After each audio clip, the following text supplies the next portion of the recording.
team. So I'm up the Cascade Road near Round Hill. If you look at the Google Earth, you can see all these big cut out patches of bush, and I'm led to believe these are old Chinese diggings.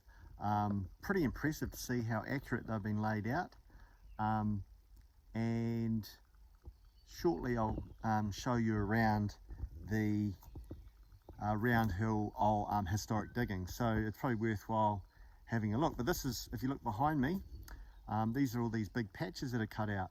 I will attach a bit of a screenshot to the vid and show you where they are. It's pretty impressive. So if you're ever down Invercargill way, it's probably worthwhile coming out for a bit of an explore and having a look around some of the historic stuff down here.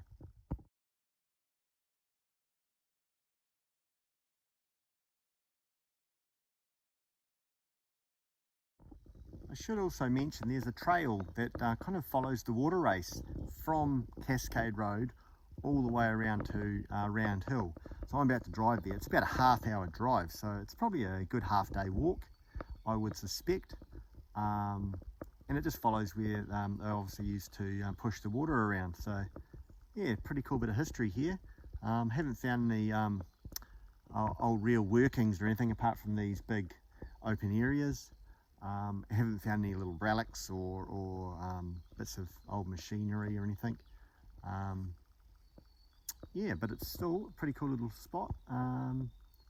Yeah, nice bush, and at the moment no sandflies, which I'm pretty happy about. G'day team, so I'm at the beginning of this long hilly walking track on Round Hill. There's a few hours, I'm not gonna. So as you can see, Round Hill walking track, and where I was just before was up the top there at Cascade Road. So there's been a lot of work through here obviously over the years, and you got the opportunity to walk through it and have a look at a bit of what's been happening.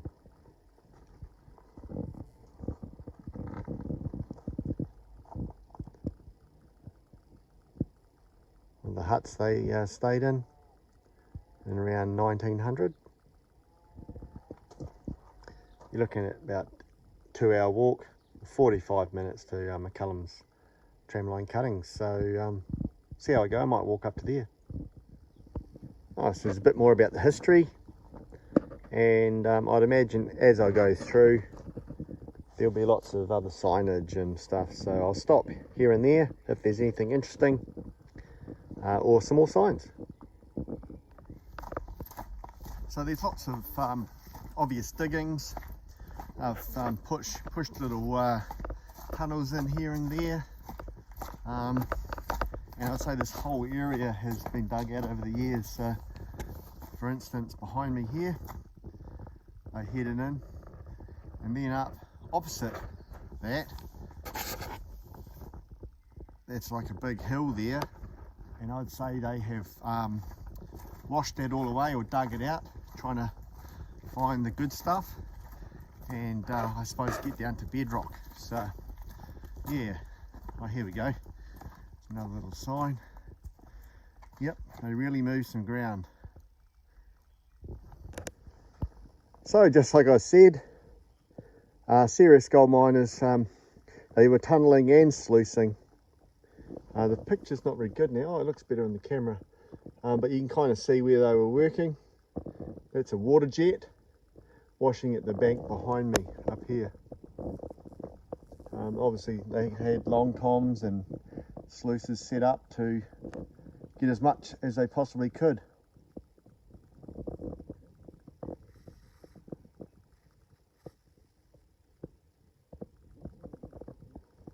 Yeah, so interesting.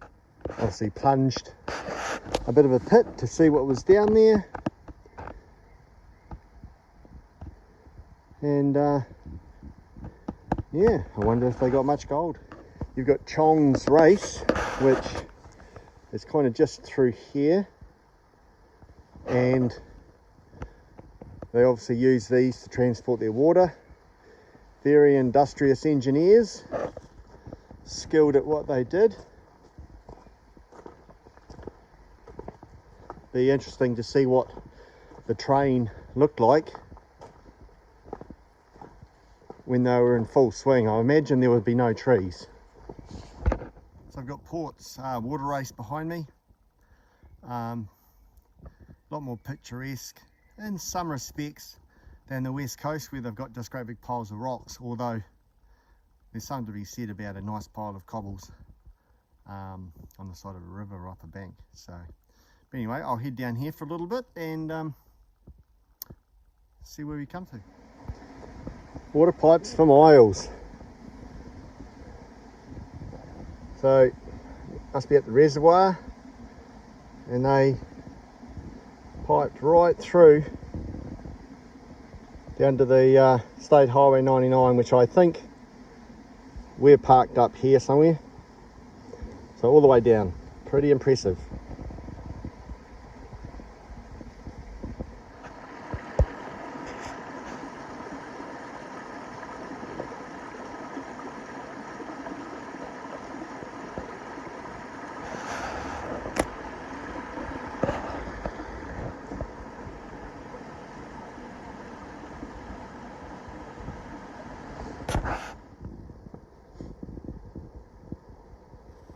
Port's race, very long ditch.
So if you're old and decrepit, you can come and have a nice rest before carrying on. Some more water races heading that way to just to the right of the creek. And what do we got here if I don't slip over? Look at that. Who's keen to jump in there?